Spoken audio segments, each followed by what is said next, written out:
Lots of people seemed fascinated by the quotes I read from the 1700 and 1800s parenting books in a previous video, so I thought I would do a part 2. I've been making notes as I've continued reading this book, which references quotes from lots of super old parenting books. This one is from an 1896 parenting book. Children who are just beginning to learn to walk and whose dexterity is still limited to reaching for nearby objects need only be unable to grasp an object or not be allowed to keep it. If they have a tendency towards an excitable disposition, they will then start to scream and make unrestrained movements. Malice develops quite naturally in this child, for whom feelings are no longer subject to the general laws of pleasure and pain, but have degenerated from their natural state to such an extent that the child not only loses all capacity for sympathy, but evinces pleasure in the discomfort and pain of others. A child's ever-growing comfort at the loss of the pleasure he would have had if his wishes had been granted eventually finds satisfaction only in revenge, i.e., in the comforting knowledge that his peers have been subjected to the same feeling of discomfort or pain. So if your baby freaks out when they have something taken from them or don't get what they want, that means that they are becoming a little sadist, I think is what that said. The more often the child experiences the comforting feeling of revenge, the more this becomes a need, which seeks satisfaction at every idle moment.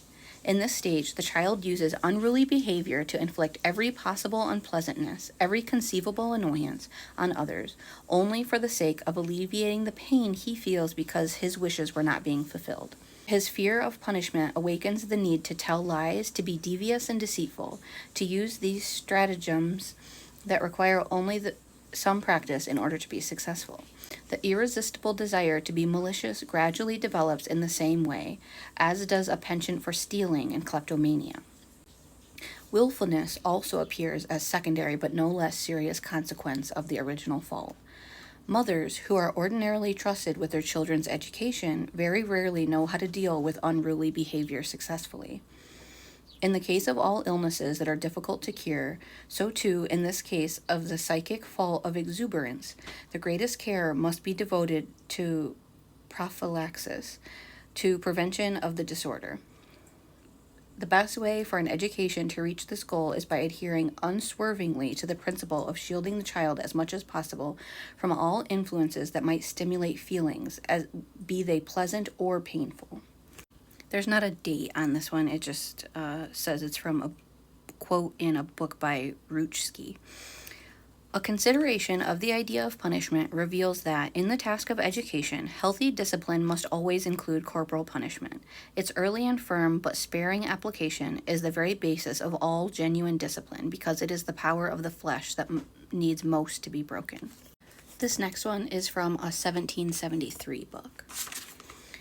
If you have discovered, however, that the reason for the child's aversion is a figment of their imagination, attempt to remedy this by making them go hungry for a considerable period or by other methods of coercion. This will be more difficult to accomplish if children see that parents or those who take care of them show aversion to this and that food.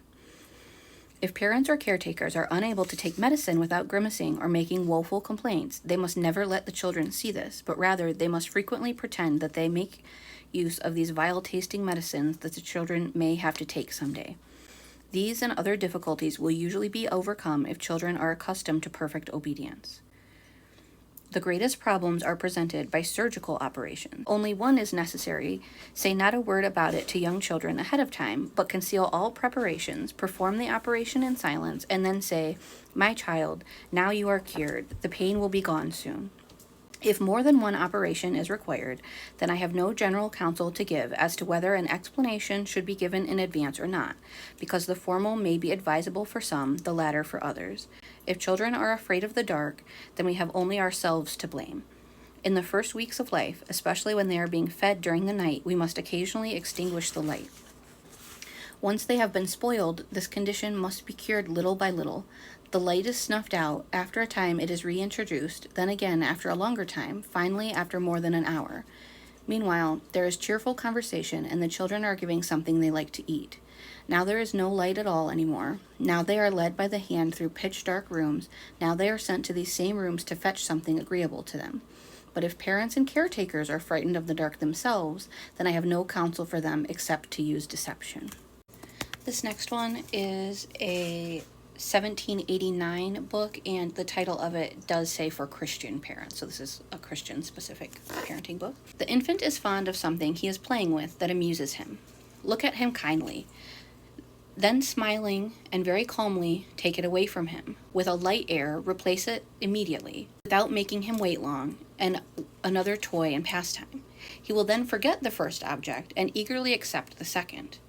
Frequent and early repetition of this procedure will prove that the child is not so intractable as he is accused of being, and as he would have been had he not been sensibly trained. He is not so likely to turn out to be headstrong with a familiar person who has won his confidence by means of love, play, and tender supervision. Initially, a child does not become agitated and refractory because something has been taken away from him or because his will has been thwarted, but because he does not want to give up his amusement and endure boredom. The new diversion he has offered introduces him to relinquishing the one he had so strongly desired before. If he would show displeasure when an object he covets is withdrawn, should he also cry and scream, then pay no heed or seek to pacify the child by caressing him or returning the object. Rather, continue your efforts to divert his attention to a new pastime. This next one is from a book that was published in 1902. Anyone fortunate enough to possess a voice whose tone can convey the most diverse moods and emotions has received from Mother Nature a fortuitous means of meting out punishment. This can be observed even in very small children. Their faces light up when mother or father speaks to them in a kindly tone. Their wailing mouths close when father's grave and resonant voice enjoins them to be quiet. And when a certain tone of reproof is used to order an infant to drink, it will often obediently take the bottle it had just pushed away but a short time ago. The child does not yet understand enough, cannot yet read our feelings clearly enough to perceive that we are compelled to administer the pain of punishment only because we want what is best for him, only because of our goodwill. This one is from 1852.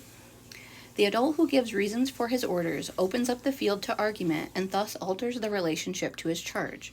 The latter starts to negotiate, thereby placing himself on the same level as the adult. Equality is incompatible with the respect required for successful education.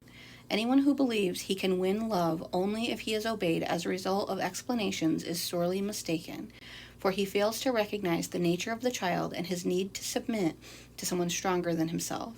If there is obedience in our hearts, a poet tells us, then love will not be far away.